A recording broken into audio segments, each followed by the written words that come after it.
The paranormal and supernatural are a subject of controversy. Many believe and many don't, while some even claim to have witnessed the unexplainable. But what do you do when the beyond normal goes a step further and physically attacks you? Today, I have some terrifying stories about people who claim to have been attacked or assaulted by paranormal or supernatural forces. This includes anything from ghosts to aliens or cryptids. If you have a story of your own and want it narrated, share it with us at darkstories.org or reddit.com/r/darknessprevails. I'm looking for scary stories from people who used to be homeless.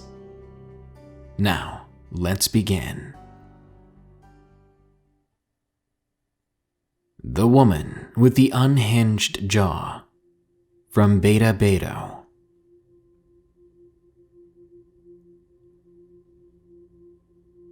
"15 years ago, my family moved us into an old but cheap and rather large house in Wisconsin. I was 7 years old at the time. It was my first big move, and I hated it. I cried, thinking I'd never get to see my friends again, feeling that my entire life had changed beyond my control. Little did I know at the time that things were only going to get worse. This house was a big wooden structure. The wood was rotting in a few places, which an inspector had warned us to get fixed by the sellers before we moved in. But I believe my parents haggled for a lower price on the house instead. We didn't have a lot of money or time back then. But this came with its own price. Not too long after living there, I ended up breaking a hole into the wood just by walking on it, causing a fractured plank to slice open my calf. This house was a lot of firsts for me. My first move and my first stitches. What a pleasant experience. Anyway, let's head back to when we were actually moving in. It came time for my sister and I to pick bedrooms. Oddly enough, this house had a weird placement with its rooms. There was a master bedroom and another bedroom downstairs, while the attic, as well as another bedroom, was upstairs. My parents wanted my younger sister, who was 4 at the time, to be closer to them, so they let her have the room downstairs. I was kind of excited about having the upstairs room. I liked having a window that overlooked things outside. There were trees out there that I wondered if I could jump to. Being a 7-year-old, I didn't realize just how dangerous that could have been, though. Luckily, I never tried. The thing about this room, though, was the moment I started sleeping in it, I got nightmares. They weren't specific nightmares, but they were definitely nightmares, by which I mean they didn't follow any similar plots or anything like that. It was just a bunch of bad dreams every night. At first, I didn't think about it. Usually I forget everything I dreamt about the night before. But as I started to recall them, I then assumed it was just me not being happy with the move. Not to mention the place was pretty eerie. An old wooden house, separated by an entire floor from my family. Surely any 7-year-old would be scared of something like that. I didn't sleep comfortably at all for as long as we lived there, and I'm going to tell you why it only got worse. You see, a couple of months after the nightmare started, something else started too. I would begin waking up around 3 a.m. I had a clock in my room, so when I woke up I would usually check it first. It was my way of gauging how soon my mom was going to come into the room to make me get ready for school. I would usually see that it was 3 a.m. though, these moments when I woke up in the middle of the night for seemingly no reason. As I couldn't go back to sleep without getting some water and emptying my bladder, I would first go to the bathroom and then to the kitchen. Then I would come back to my room. Now, what you should know about me back then was that I was an extremely scared kid. I would always keep the doors shut in my room when I went to sleep. I would keep the blinds closed, and even when I went to the bathroom, I would yank open the shower curtains to make sure there was nothing standing there inside that shouldn't be there. I can't be the only one that did that. So I wouldn't go to bed without making sure the door to the bedroom and the closet door were both tightly closed. But every single time I came back from getting a drink of water and going to the bathroom, that closet door of mine would be wide open. I remember the first time it happened. I stood in the doorway just looking at that door, wondering if perhaps me opening the bedroom door caused a draft that opened the closet door. But then I remembered that I had closed the closet door all the way, and even tugged on it to make sure that it was latched. There could have been a storm brewing in that room, and that door should have stayed shut. The only way it could have opened is if someone twisted the knob. The first time it happened, I shut the door, then I went back to bed, wondering how in the world that could have happened, thinking that maybe someone else went into my room, my mom or my dad or even my sister, and for whatever reason they opened the closet door, then left. It didn't make sense then, and it doesn't make sense now. Me waking up at 3 a.m., the closet door opening on its own. This would happen each night for a couple of more weeks. Now keep in mind, when this was going on, I would always go to the bathroom and then go for a drink of water. It became a routine that consisted of closing the closet door again and just going back to sleep, doing my best to ignore the weird closet. Eventually, I explained to myself that there was just a flaw in the way the door was laid, that even though at first it seemed to be latched when you closed it, something about the house's shape or structure caused the door to become unhinged. This explanation was enough to help me sleep almost peacefully, except for the nightmares, for some time. Until the night came that I was way too tired to get out of bed for my usual drink of water, my usual bladder emptying. That night, when I woke up at 3 a.m. once again, I rolled back over and I shut my eyes hard. I was exhausted. My mom would be waking me up to get ready for school in a few hours. I just wanted to sleep. But before I could fall back into a nice bout of unconsciousness, a sound awoke me completely. It was a creaking noise coming from the opposite side of the room. I slowly raised up and searched for the noise when I saw that the closet door was opening. All I could do was stare at the door as it opened, confused, still under the impression that it was simply the shape of the house, causing the door to open again. The door was soon completely open, the bottom of the door on the other side touching one of those doorstops. I stared into the darkness of the closet, realizing just how dark could be. I had a closet full of clothes in there, and the closet floor was a mess of clothes and toys mixed together. But what I could see was just a black void. I stared at it. I stared until something emerged. Its appearance was quite sudden. It wasn't steady at all. It caused my eyes to widen, and I instantly got chills and goosebumps all over me. What protruded from the darkness was a face. An old, haggard woman's face. Her skin was wrinkled and saggy, some of it sort of hanging off of her. Her eyes were hazy white, as if someone had dripped some milk into them, and her mouth was open. But it wasn't because she let it hang open. It's because, apparently, she couldn't close it. Her jaw appeared to be broken, causing her mouth to hang open in the most disturbing and odd way. I think that was the worst part.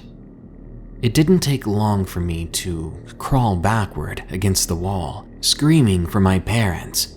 The face remained, even as the footsteps of my parents raced up to my room. My dad threw open the door, and the moment he flicked on the light switch, the face disappeared. I could now see my shirts hanging as they should be in the closet, and my messy pile of random things in the floor. As I stared into the closet, my parents were begging to know what was wrong. 7-year-old me tried his best to explain that there was a woman in his closet. My dad rolled his eyes and wouldn't even humor me by checking the closet. They both went back to bed, exasperated. They turned off the light and closed the door, but before I even attempted to look at the closet again, I ran for the light switch and turned it back on. For the remainder of my time in that room, I did not turn the lights out. My paranoia grew and grew as I began to think about what would happen if the light went out one night. So I ended up smuggling some light bulbs into my room just in case that happened. For some reason, I would not see the woman's face and the closet door would not open as long as that light was on. And I guess that chair I propped up nightly against the closet helped too. For a while, things were normal again. As normal as being paranoid of a woman in your closet could be. A few more weeks go by. Nothing goes on. I still have nightmares, but they seem to be coming less and less. I actually get a few nights of good sleep. But then it happened again. I woke up and saw that it was 3 a.m. My heart began to pound, and I knew what might happen. I crawled out of bed and began to go to the door. The light was still on, but I had awakened at 3 a.m. again, which meant that something was about to go down. But then I froze in my tracks. A wood-on-wood scooting sort of sound occurred behind me. I stopped and turned to see what was going on. The chair that was propped up against the closet had been shoved out of the way by some unseen force, and the closet door was opening. Every inch it opened, the light bulb would flicker in my room until the door was wide open and the light was completely out. Desperately, I began to flick the light on and off, trying to get it to turn back on, when I should have simply been running out of there. I stared into that closet darkness as well, needing to know whether or not the face would appear. I figured if I knew it was there, if I kept an eye on it, I would at least be safe or have enough time to defend myself or escape. I'm not entirely sure why I didn't just escape anyway. Fear has a sort of power over you, and it's stronger the younger you are. As I stared into the closet, the face never appeared, and I was beginning to feel relieved. Just to be sure, I began to scan the entire room, every dark corner, trying to make sure there was nothing there that shouldn't be. I take a couple of steps away from my door, trying to peer onto the other side of the closet, getting a better angle of that side of the room to make sure that the face wasn't there. This brought me closer to the bed, and by the time that I saw her face again, it was too late. The face was not in the closet.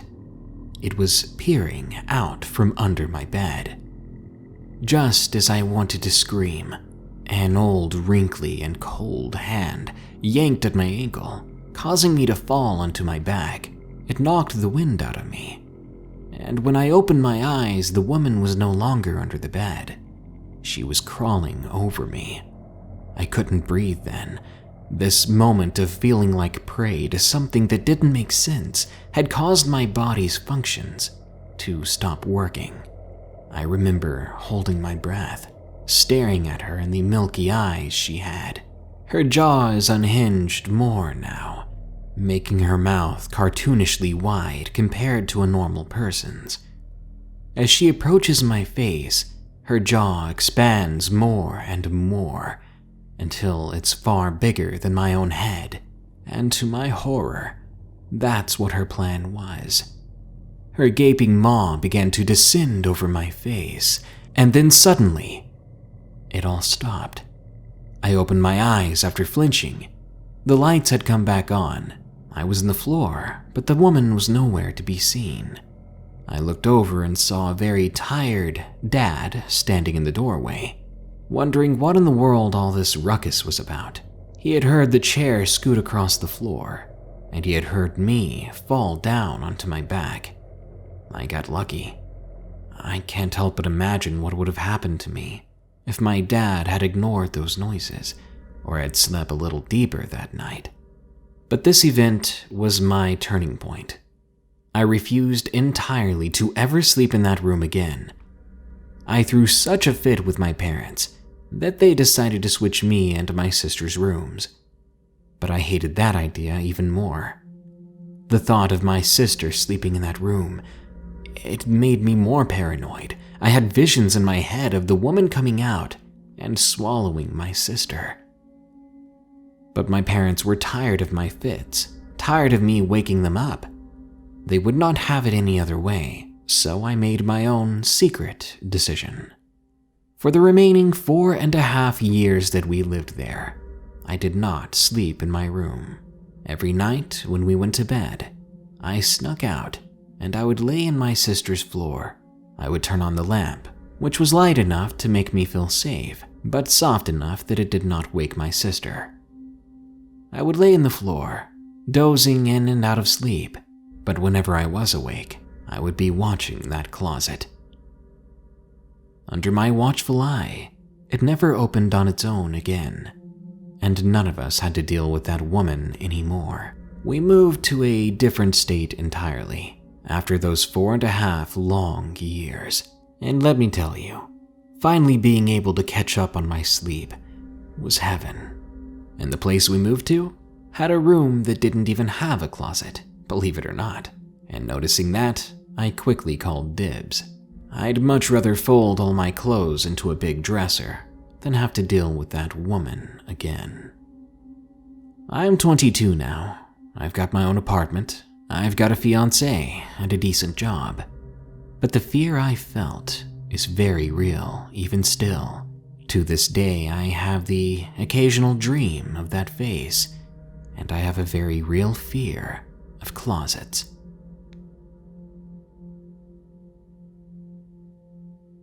My great-uncle's legends were true. From Old White.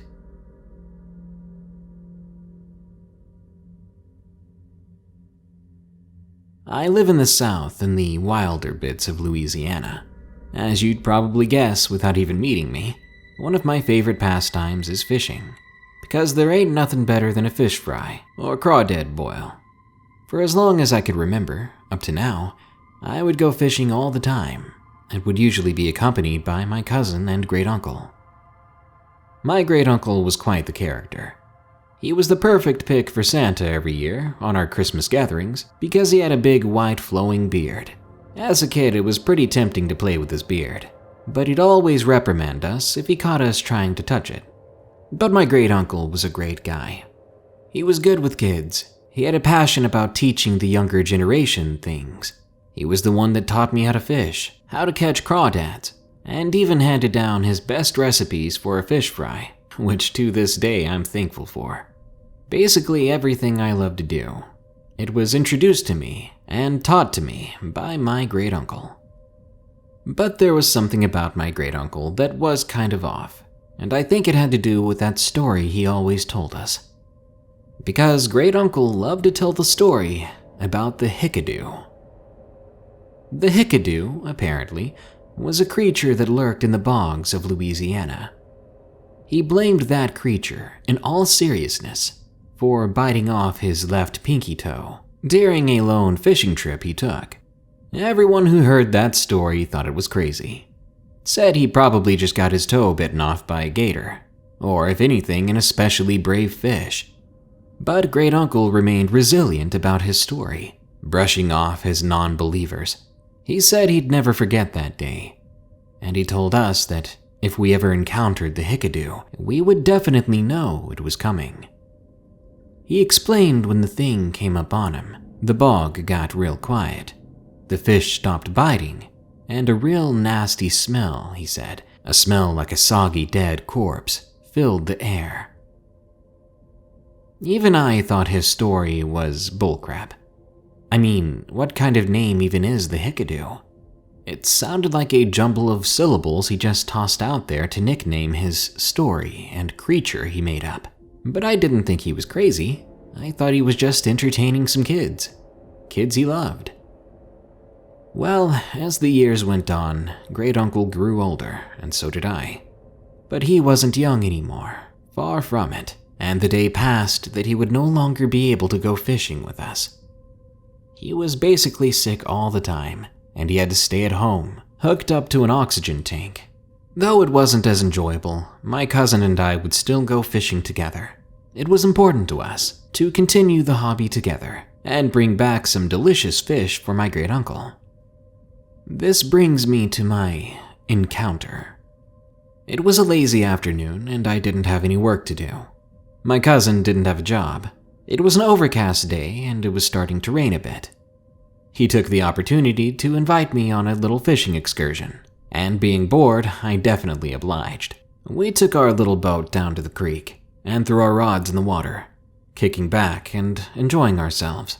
We talked about our love lives, then joked about what great uncle was doing. Probably watching Price is Right or something, I said. We weren't able to relax long that afternoon, though. The fish were biting like mad. In no time, we'd caught nearly a dozen bass. But then things changed quite suddenly. You see, it was still raining, still overcast, but like a light switch, the bass stopped biting. Everything stopped biting. The water gets real still except for the ripples from the rain. And the fog that was over the water began to lay down real thick, like a transparent white sheet, and the bugs along the shore suddenly went quiet. And then I smelled it. It was a real raunchy smell. I laughed and covered my nose, telling my cousin that that was disgusting. He was like, "What are you talking about? I didn't do that." I rolled my eyes and continued to watch my rod, hoping that the fish would come back. We didn't really put two and two together. I guess we should have taken Great Uncle's old story more seriously.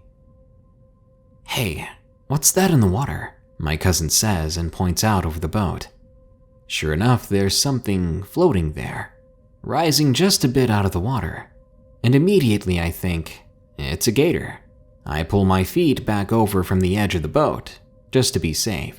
This gator began to drift closer to the boat, either curious or hungry for the fish we had aboard. I'm watching it close, because I'm not about to lose an arm to some desperate gator. As it's about 2 or so feet away from our boat, something happens that I did not expect. It goes for the boat. It lunges itself out of the water and at us. I was expecting a big long mouth with big teeth to come at me, but what flew out of the water wasn't a mouth at all. It was a long, pale, and bluish-gray arm. An arm that ended in a claw, with fingers that were webbed. I was immediately horrified. Not only were we being attacked by a wild animal, but it was by an animal that I had no idea existed, and was unlike anything I'd seen before. It raked its claws across the edge of the boat, then ducked back under the water, eventually appearing once again, its eyes floating above the water once more as it watched us, now on the other side of us. Now, let me tell you, when it clawed our boat, it did it with such force that it nearly capsized the whole thing. Whatever it was real strong. And as it went back into the water before it appeared on the other side, it had made this gurgling sound. Sounded kinda gross, to be honest. Well, the two of us were silent and watching this thing float about on the other side of the boat now. We could see it a bit better, as I think the commotion had caused the fog to dissipate around us a bit. I didn't get the color wrong. It was definitely a pale bluish-gray. But now I could see that it had very clear veins pulsating just under the skin. Veins that were purple, that expanded and contracted with each of its heartbeats. That was also pretty creepy and gross. It was a bit of a standoff, the three of us not moving. I recall being afraid to move, figuring that if I did move suddenly, it would attack again. What I wanted to do was jump to the motor and get us out of here. But then that thing comes again, leaping its entire upper half out of the water and trying to get into the boat. It seemed to be grasping at our feet, ignoring the fish altogether. It wanted us. It was real quick, but we were just barely able to dodge its grasps. We began to beat at it with our fishing rods, which wasn't a good idea as the lines were still in the water. I'm surprised one of us didn't get hooked by the other. Eventually it falls back into the water, probably getting ready to try again. But by then my cousin was fumbling around with the motor. Just as its head popped up again in a different spot by the boat, The motor roared to life, and we were speeding away over the water. Man, we got out of there so fast. It wasn't until we were hitching the boat back to my truck that we realized my great-uncle's story was quite true.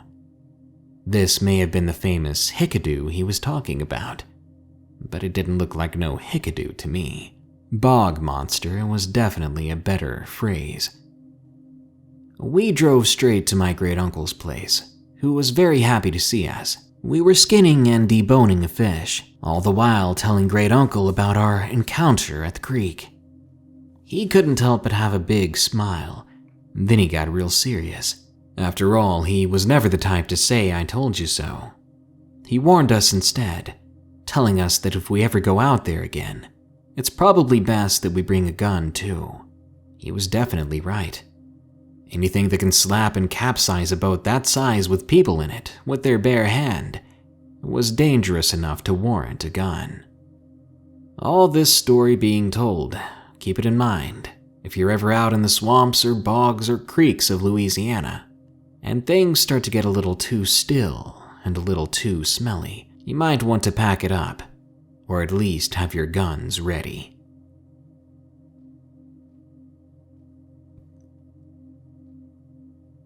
They Took Me, from Isabel 4. I can't tell you how sick and nauseous it makes me when people wave off other people's abduction stories.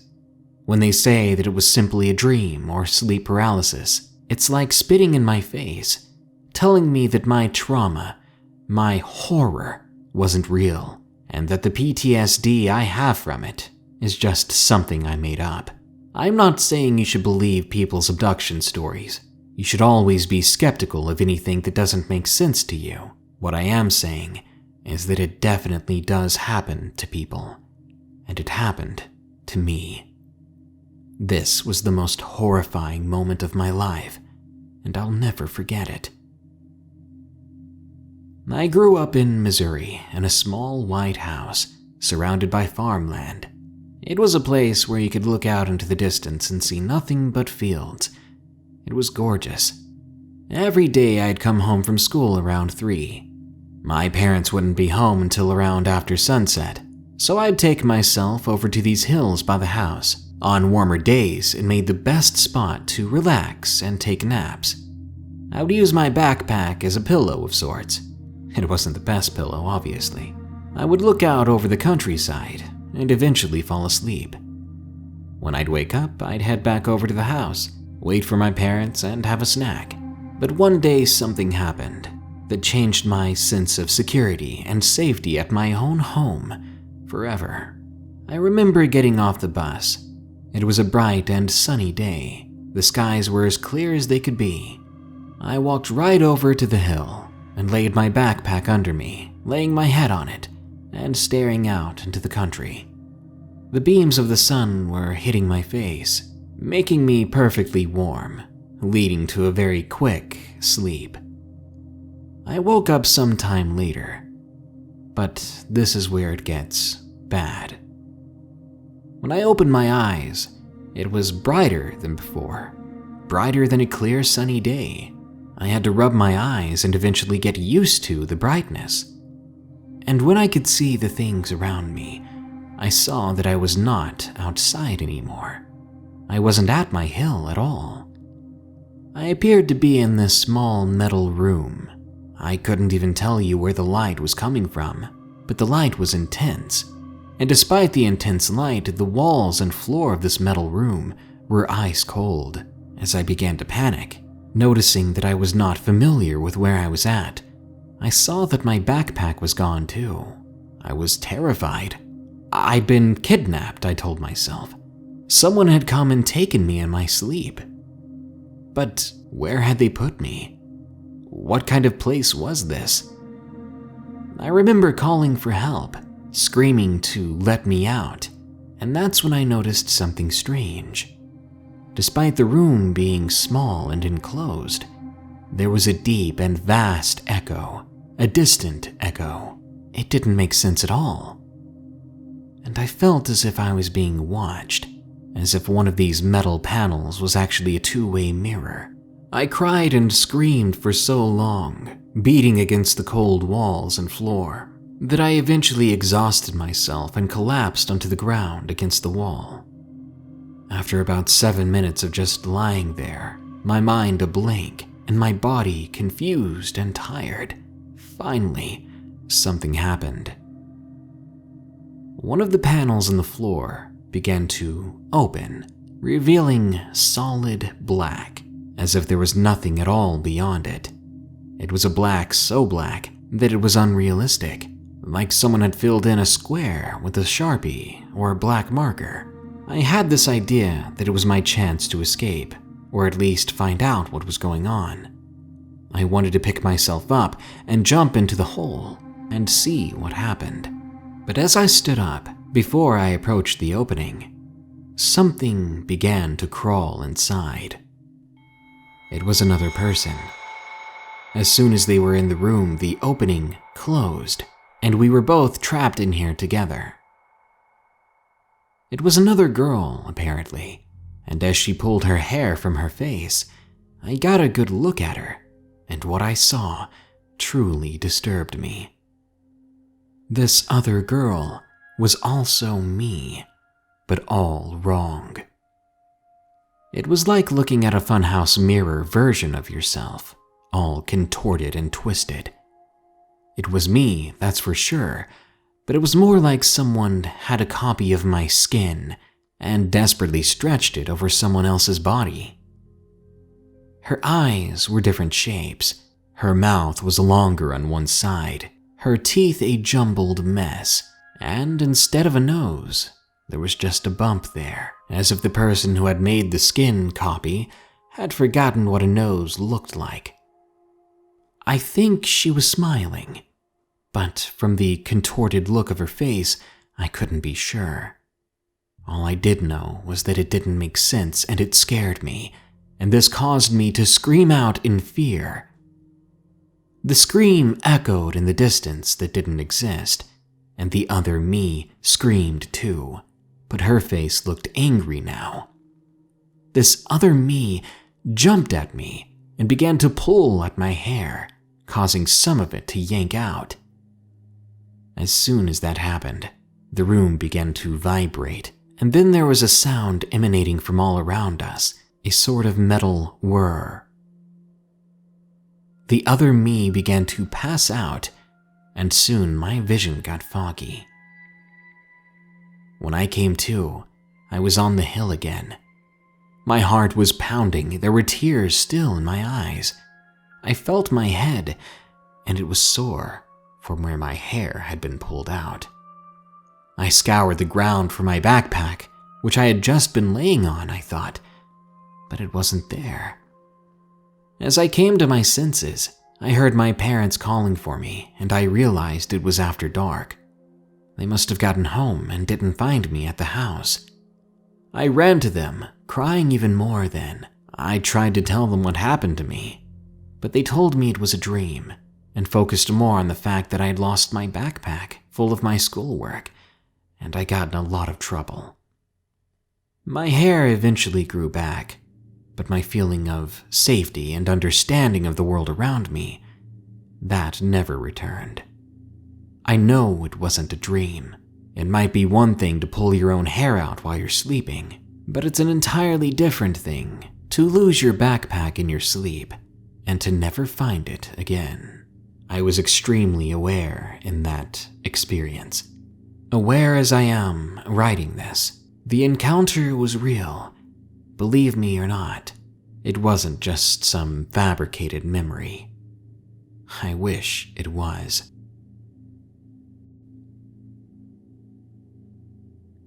Bitten, from Wardwick. Work boots are a heck of a thing. They're pretty thick, tough, and can take a beating.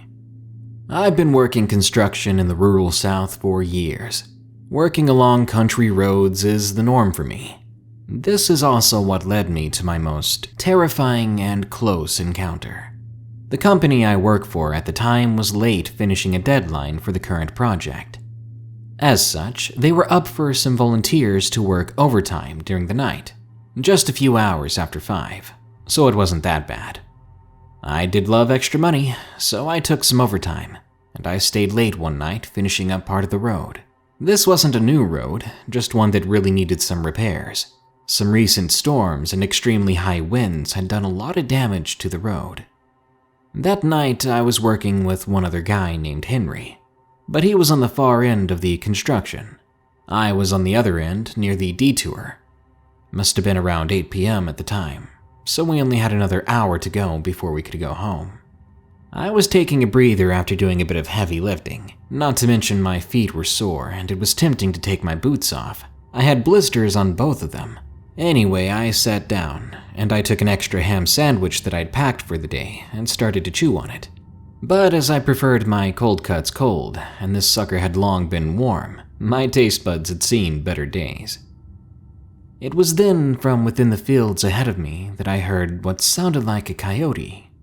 Coyotes were common around here, and usually when one started howling, a bunch of others would tune in, and soon there'd be an orchestra of coyotes or dogs howling at the moon, or whatever those suckers howled at. But this howl was much different. There was a crapload of bass to it, and even after a minute or two of it howling, nothing wanted to join it. It was like all the nearby wildlife was too afraid to reply to this one's howl. My hackles were definitely raised then.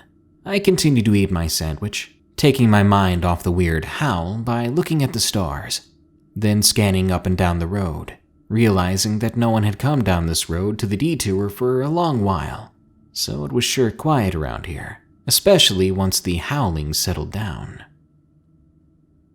When I did eventually look back at the road ahead of me, more specifically toward the field beyond the road, there was something there that wasn't there before.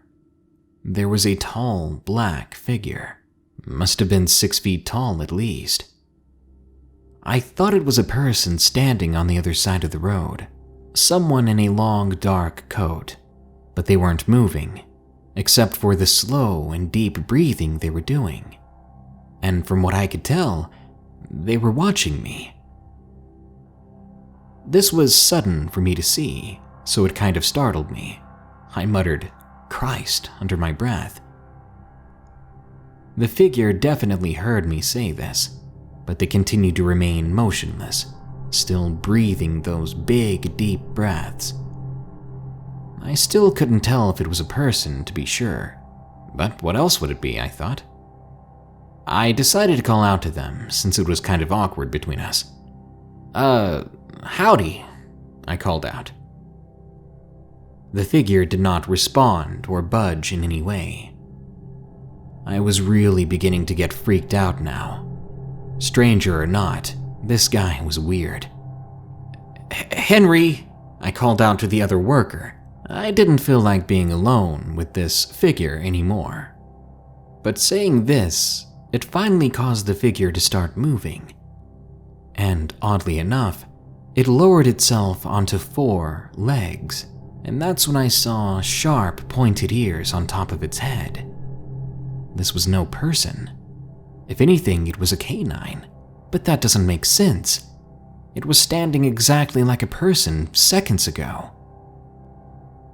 Everything after that was a blur of terror and adrenaline. The figure, at an unnatural speed, strided across the road, closing the distance in a matter of seconds. All I had time to do was drop my sandwich and jump as the thing opened its mouth and attacked me. Me jumping caused its trajectory to be a bit off, which probably saved my life, because its teeth landed around my work boot. Work boots are a heck of a thing. They're pretty thick, tough, and can take a beating. That's probably why it didn't break through to my skin. But that sucker tore my boot right off, and for some reason or another, it ran away back into the fields. I watched it as it did so, astounded at how big it was and how fast it could move. If it was a dog, it was the biggest dog I'd ever seen, not to mention the weirdest. what dog goes around just motionlessly standing on two legs and staring at people? And this thing, it was bigger than me, for sure. If it wanted to turn me into a soggy red mess, it could have done so. But by some freaking miracle, it stopped at just tearing my boot off, a boot that I've never seen again. I quickly ran over to Henry after that, told him that I was done for the day. He saw my one bare foot and didn't ask any questions. I drove home, and the next day I told my boss that I was not working late in that area anymore. I'd be happy to work late on future projects, just not this one. That was my experience. Do you guys think it was a dog? Or do you think it's something else? And don't say it was a bear. I know what a bear looks like, I'm not dumb, and this thing was far from it.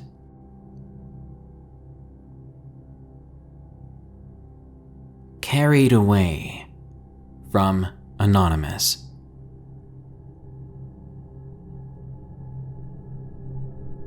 As long as I can remember, my family has always lived in this countryside setting.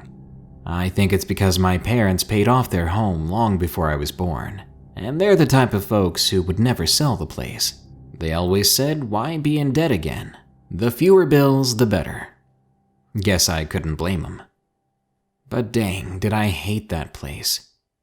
It wasn't the house itself. It was those darned woods.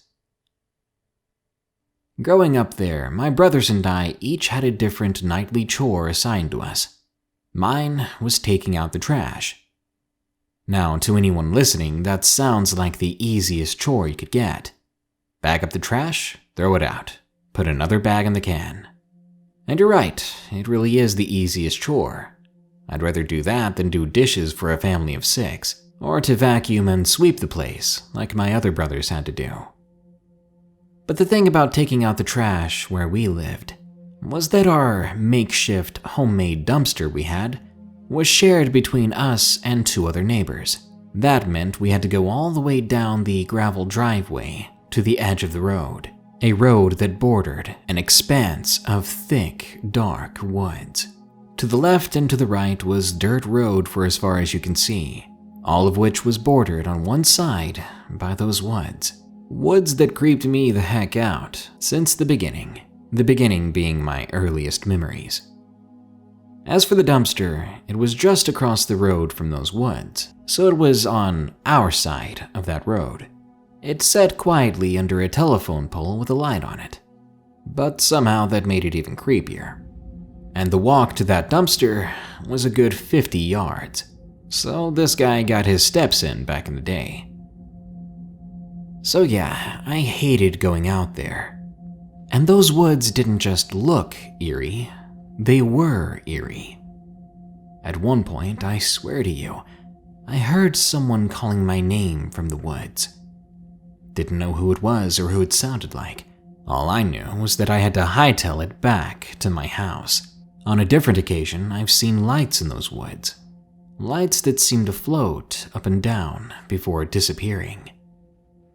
Now these woods are too thick to walk in. They're basically a jungle of brambles and brush at the bottom. You'd probably have to bulldoze a trail through it if you wanted to walk through it. Needless to say, hunters and hikers were not something you'd see in there. It was just impossible at the time being. So where those lights were coming from, I've no idea. One night though in particular, the strangest thing happened to me.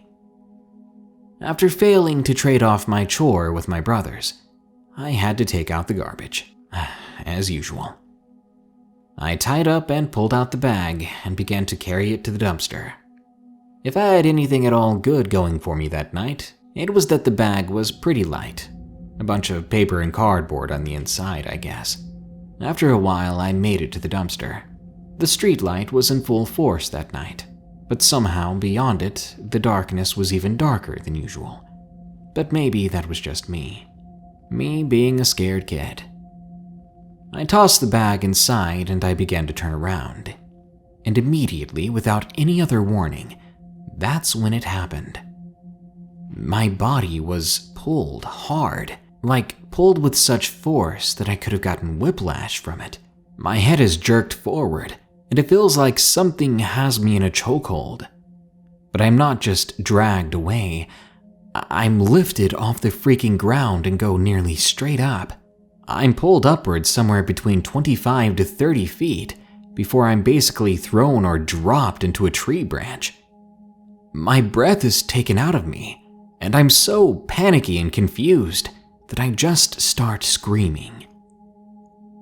We kids weren't allowed to have phones at the time, so I was just screaming for help until my throat went dry, and that it did. I was too afraid to get down from the tree myself, wasn't even sure if I could, and I was scared to look around. I was scared that I would see what did this to me, and the thought of that, gave me chills. I didn't want to see it, no matter what it was. Eventually, my little brother was sent to fetch me. Apparently, no one could hear me from there. He laughs when he sees I'm in a tree and then runs off to get my dad. My dad uses a ladder to get up the tree, then climbs the rest of the way, helping me down. When I get back home, as I try to explain what happened, my brothers claimed I just climbed the tree myself and made everything up to get out of taking out the trash from now on. My mother, though, overly concerned, decided that we should do something else about the trash, even if this didn't happen and was a better idea what she suggested. From there on out, we would just pile trash into the garage, where there was plenty of room, and at the end of every week, we would pile it into Dad's truck in the bed, then drive to the dumpster and throw it all in together. Big thanks to my mom on that one. As for the encounter, I still don't know what the heck happened. It doesn't make any sense. What sort of entity or creature or whatever could drag me up the tree like that? From the solid ground? Whatever it was would have to fly. And I don't think any birds exist that are big enough to drag off a 13-year-old kid. I think I must have weighed 120 at the time.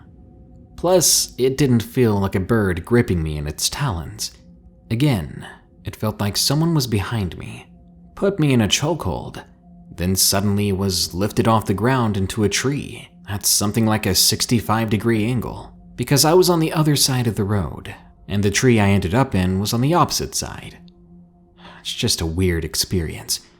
I have no idea what attacked me that day, but I'm glad I never had to deal with the trash that way again.